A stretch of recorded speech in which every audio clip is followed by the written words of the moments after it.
the first teaching of Buddha is suffering. Bhikshu, life is suffering. Looks like depressing, yeah? But knowing the suffering is the best way to liberate from suffering.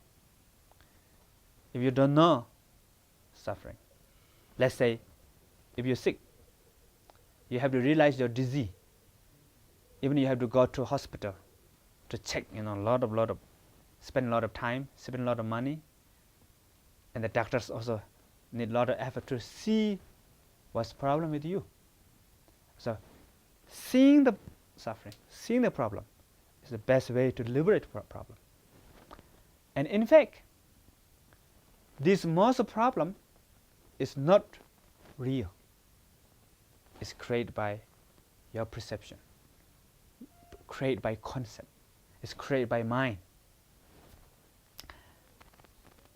And normally what we call natural suffering and self-created suffering.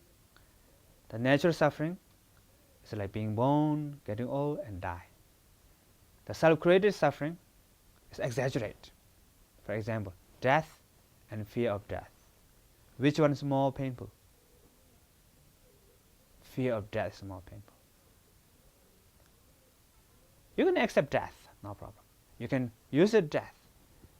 You can transform death. But if you have fear, then that's really painful. That's why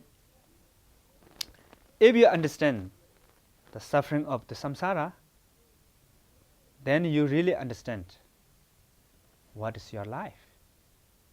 What is life in this world, and what we are looking for, our goal, and what we have to eliminate, what things we have to abandon. We will know everything.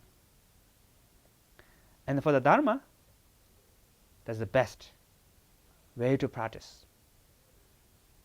Because first you understand the suffering. By realizing suffering, once you realize suffering, suffering is not suffering. Your true nature is beyond suffering.